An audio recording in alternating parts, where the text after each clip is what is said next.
Okay, here we are in the excavator, got the shear on, and we're going to go down, and you see that right straight in front of the shear right now is a big hickory, but that's not the one we're talking about. Over right here, there's a tall one. That's on the edge of the runway, and we misjudged that when we first started this job down here, so I communicated with Keith, and he gave me permission to go in there, and these are the edge right here, those big ones. So we're going to go in and shear out this stuff to the left as you're looking at it right now, to the left of the hemlock. And as I got working on it, I realized I didn't need to take it all out, so I left what I didn't figure we needed to take, and the rest of it we just sheared it off. We're going to make it into firewood.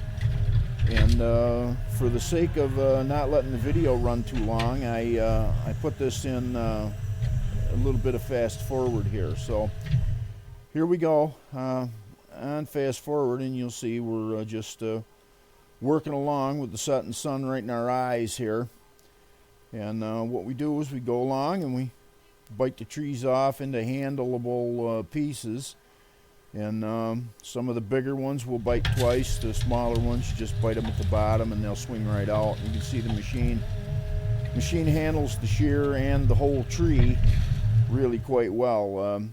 When you get them good, you can bite them and stand them right up and swing them out. Some of them, like this bunch here, I couldn't really bite them good and get the thumb to hold them, so what we did was we would just bite them off and tip them over so they're not dangerous. And you'll notice here, you just bite the bottom of the tree and tip it forward, and once you get a little bit of weight on it, it'll crack right off and tip right over. So and we'll get in there. I'm going to take the shear off, put the bucket lid back on so we can use the thumb, and go ahead and break the tops off and turn that all into firewood. Now you see this is a pretty good sized tree here. So we just go ahead and tip it over, and when I get up close to it, then I'll work it a little bit. These ones here, 4 or 5 inches, you just bite them off and tip them over.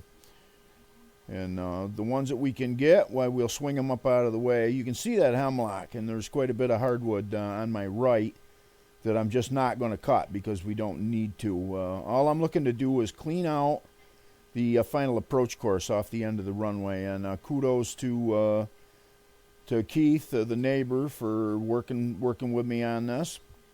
We got over the winter, and you saw some of the photos. We got the hemlock out of his property, and then this is actually his property as well. He gave me permission to go in and shear this off. There is 3 big ash trees in the back, and he's going to have the boys go in there and just cut them, and they'll make them into firewood right there in the woods, so I don't have to track down in. But you can see the shear works really quite well. Excuse me. And you get them and you can pick them right up. Now you get some of the bigger ones, like this one. I bit the top off, and I couldn't really handle it in the woods, so I bite it with the shear, put it on the dozer blade, and we just skid them up out. But thank you very much to Keith Peavy and the Peavy boys for working with me on this, and we'll get this end all cleaned out, and we'll get you a look at it with the airplane just as soon as we can get a chance to go flying.